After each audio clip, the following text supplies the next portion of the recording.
ANMR ನ್ಯೂಸ್ಗೆ ಸ್ವಾಗತ. ಊಲವಾಡಿ ಹಾಲು ಉತ್ಪಾದಕರ ಸಹಕಾರ ಸಂಘದ ಚುನಾವಣೆ ಮುಂದೂಡಲು ಪ್ರತಿಭಟನೆ. ಪೊಲೀಸ್ ಬಂದೋಬಸ್ತ್ನಲ್ಲಿ ಸುಸೂತ್ರವಾಗಿ ನಡೆದ ಚುನಾವಣೆ. ಚಿಂತಾಮಣಿ ತಾಲೂಕಿನ ಕಸಬಾ ಹೋಬಳಿ ಊಲವಾಡಿ ಹಾಲು ಉತ್ಪಾದಕರ ಸಹಕಾರ ಸಂಘದ ಚುನಾವಣೆ ಮುಂದೂಡಲು ಸದಸ್ಯರ ಒಂದು ಗುಂಪು ಪ್ರತಿಭಟನೆ ನಡೆಸಿದ್ದರಿಂದ ಗ್ರಾಮದಲ್ಲಿ ಉದ್ರಿಕ್ತ ವಾತಾವರಣ ನಿರ್ಮಾಣಗೊಂಡ ಹಿನ್ನೆಲೆಯಲ್ಲಿ ಪೊಲೀಸರು ಗುಂಪನ್ನು ಅಲ್ಲಿಂದ ತೆರವುಗೊಳಿಸಿ ಸೂಕ್ತ ಪೊಲೀಸ್ ಬಂದೋಬಸ್ತ್ನಲ್ಲಿ ಚುನಾವಣೆ ನಡೆಸಿದ ಘಟನೆ ಇಂದು ನಡೆಯಿತು. ಊಲವಾಡಿ ಹಾಲು ಉತ್ಪಾದಕರ ಸಹಕಾರ ಸಂಘದಲ್ಲಿ 365 ಮಂದಿ ಸದಸ್ಯರಿದ್ದು, ಚುನಾವಣೆಯಲ್ಲಿ ಮತದಾನ ಮಾಡಲು ಕೇವಲ 73 ಮಂದಿಗೆ ಮಾತ್ರ ಚುನಾವಣಾಧಿಕಾರಿಗಳು ಅವಕಾಶ ಕಲ್ಪಿಸಿದ್ದಾರೆಂದು ಆರೋಪಿಸಿ ಇತರೆ ಸದಸ್ಯರು ಪ್ರತಿಭಟನೆ ನಡೆಸಿದರು. ಗ್ರಾಮೀಣ ಪ್ರದೇಶದ ಹಾಲು ಉತ್ಪಾದಕರ ಸಹಕಾರ ಸಂಘಗಳ ನಿರ್ದೇಶಕರ ಚುನಾವಣೆಗೆ ಮತದಾನದ ಹಕ್ಕು ಪಡೆಯಲು 5 ಸಹಕಾರಿ ವರ್ಷಗಳ ಪೈಕಿ ಕನಿಷ್ಠ 3 ವರ್ಷ ತಲಾ 180 ದಿನಗಳ ಕಾಲ ಹಾಲು ಹಾಕಿರಬೇಕು. ಈ ನಿಯಮವನ್ನು ಪಾಲಿಸಲು ರಾಜ್ಯ ಹೈಕೋರ್ಟ್ ಇದೇ 4ರಂದು ತುರ್ತು ಆದೇಶವನ್ನು ಪ್ರಕಟಿಸಿದ್ದು, ಅದನ್ನು ಪಾಲನೆ ಮಾಡುವಂತೆ ಇದೀಗ ನಡೆಯುತ್ತಿರುವ ಹಾಲು ಉತ್ಪಾದಕರ ಸಹಕಾರ ಸಂಘಗಳ ಚುನಾವಣಾಧಿಕಾರಿಗಳಿಗೆ ರಾಜ್ಯ ಚುನಾವಣಾ ಪ್ರಾಧಿಕಾರದ ಆಯುಕ್ತರು ಫೆಬ್ರವರಿ 5ರಂದು ಹೈಕೋರ್ಟ್ ಆದೇಶ ಪ್ರತಿಯೊಂದಿಗೆ ಸೂಚಿಸಿದ್ದರು. ಅವರ ಆದೇಶದಂತೆ ಊಲವಾಡಿ ಹಾಲು ಉತ್ಪಾದಕರ ಸಹಕಾರ ಸಂಘದ ಚುನಾವಣಾಧಿಕಾರಿ ವಿ. ಶ್ರೀನಿವಾಸ್ ರವರು ಇತರೆ ಸದಸ್ಯರಿಗೆ ಮನವರಿಕೆ ಮಾಡದೆ, ಅವರ ಗಮನಕ್ಕೂ ತಾರದೆ ಚುನಾವಣೆಯನ್ನು ನಡೆಸುತ್ತಿದ್ದಾರೆಂದು ದೂರಿ ಎಲ್ಲರಿಗೂ ಮತದಾನಕ್ಕೆ ಅವಕಾಶ ನೀಡುವಂತೆ, ಇಲ್ಲವಾದರೆ ಮತದಾನ ಮುಂದೂಡುವಂತೆ ಆಗ್ರಹಿಸಿ ಸದಸ್ಯರ ಗುಂಪು ಪ್ರತಿಭಟನೆಗೆ ಮುಂದಾದರು. ಪ್ರತಿಭಟನಾಕಾರರ ಗುಂಪು ಚುನಾವಣಾ ಕೇಂದ್ರಕ್ಕೆ ನುಗ್ಗಲು ಯತ್ನಿಸಿದಾಗ ಪೊಲೀಸರು ಮತ್ತು ಪ್ರತಿಭಟನಾಕಾರರ ನಡುವೆ ನೂಕಾಟ ತಳ್ಳಾಟ ನಡೆಯಿತು. ಆದರೂ ಪೊಲೀಸರು ಯಾವುದೇ ಅಹಿತಕರ ಘಟನೆ ನಡೆಯದಂತೆ ಮುಂಜಾಗ್ರತಾ ಕ್ರಮ ವಹಿಸಿ ಮತದಾನದ ಸಂದರ್ಭದಲ್ಲಿ ಯಾವುದೇ ಅಹಿತಕರ ಘಟನೆ ನಡೆಯದಂತೆ ಪ್ರತಿಭಟನಾಕಾರರನ್ನು ವಶಕ್ಕೆ ಪಡೆದುಕೊಂಡು ಗ್ರಾಮಾಂತರ ಠಾಣೆಗೆ ಕರೆತಂದು ಇರಿಸಿಕೊಂಡಿದ್ದರು. ನಂತರ ಚುನಾವಣೆ ಸುಸೂತ್ರವಾಗಿ ನಡೆದು ಫಲಿತಾಂಶ ಘೋಷಣೆಯಾದ ನಂತರ ಮುಂಜಾಗ್ರತಾ ಕ್ರಮವಾಗಿ ವಶಕ್ಕೆ ಪಡೆದುಕೊಂಡಿದ್ದ ಪ್ರತಿಭಟನಾಕಾರರನ್ನು ಸಂಜೆ ಬಿಡುಗಡೆ ಮಾಡಿ ಕಳಿಸಿಕೊಟ್ಟರು. ಎಎನ್ಎಂಆರ್ ನ್ಯೂಸ್ಗಾಗಿ ಟಿಪ್ಪುನಗರ ಇಮ್ರಾನ್ ಪಾಷಾ, ಚಿಂತಾಮಣಿ.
చాలా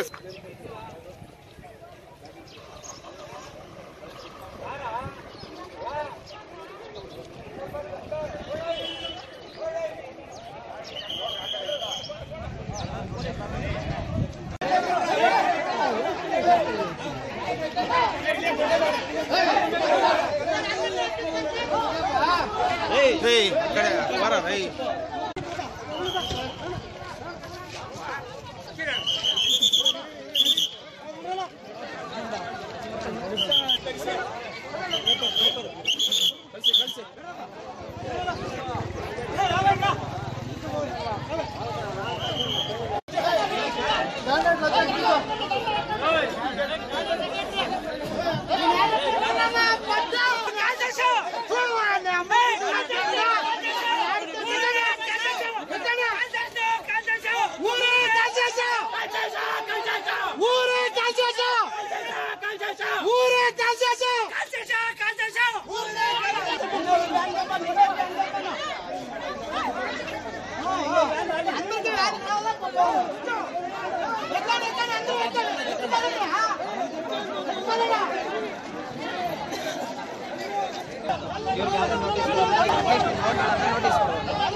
ಉಚ್ಚ ನ್ಯಾಯಾಲಯ ಆದೇಶದಂತೆ ಅರ್ಹ 73 ಜನರಿಗೆ ಮತದಾನದ ಹಕ್ಕು ನೀಡಿ ಅಂತ ಆದೇಶ ಮಾಡಿರ್ತಾರೆ.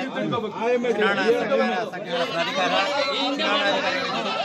ಚಿಕ್ಕಬಳ್ಳಾಪುರ ಜಿಲ್ಲೆ ಇವರ ಆದೇಶ ಪ್ರಕಾರ ನಾನು ಅರ್ಹ 73 ಜನರ ಮಾತ್ರ ಮತದಾರರಿಗೆ ಹಕ್ಕು. ಸರ್ ಆದೇಶ ಯಾವಾಗ ಸರ್ ಆಗಿತ್ತು? ನಿನ್ನೆ ಮಧ್ಯಾಹ್ನ ಆಗಿದೆ ಸರ್. ಸರ್ ಮತದಾರರಿಗೆ ಮಾಹಿತಿ ನೀಡಿದ್ದೀರಾ ಸರ್? ಮತದಾರರಿಗೆ ಮಾಹಿತಿ ನೀಡಿಲ್ಲ ಅಂತ ಒಂದು ಮಾಹಿತಿ ನೀಡಕ್ಕೆ ನೋಟಿಸ್ ಕೊಡಲಾಗಿದೆ ಸರ್. ಸರ್ ಯಾವಾಗ ಸರ್? ನಿನ್ನೆ ಮಧ್ಯಾಹ್ನ ಸರ್ ನನ್ನ ಮಧ್ಯಾಹ್ನ ಹಾಕಿಲ್ಲ ಅಂತ ಒಂದು ಆರೋಪ ಇದೆ ಸರ್. ಸರ್ ಹಾಕಿದ್ದೀವಿ. ಏನು ಸಾಕ್ಷಿ ಇದೆಯಾ ಸರ್? ಹಾಕಿದ್ದೀವಿ ಸರ್ ನಾವು. Sir okay sir. ಮತ್ತೆ ನೀವು ಗುರುತಿನ ಚೀಟಿ ಗೊಂದಲ ಇದ್ದಾಗ ಮುಂದೂಡಿಸಬಹುದು ಅಂತ ಕಾನೂನು ಇದೆಯಲ್ಲ ಸರ್? ನಿಮ್ಮ ಅಧಿಕಾರ ಇದ್ರಲ್ಲಿ ನೀವು ಮಾಡ್ಬೋದಲ್ವಾ ಸರ್? ಪಡಿಕೊಂಡು ಮುಂದೂಡಬಹುದಂತಿದೆ. ಪ್ರಾಧಿಕಾರದವರು ಫೋನ್ ತೆಗಿಲ್ಲ ಅಂದ್ರೆ ನಿಲ್ಲಿಸಬಹುದಲ್ವಾ ಸರ್?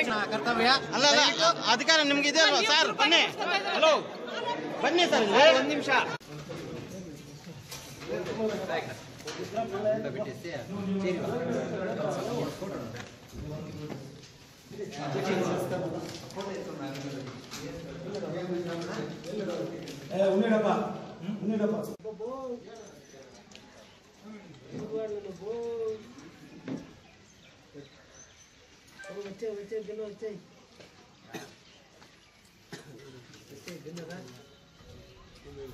ಅಂದ್ರೆ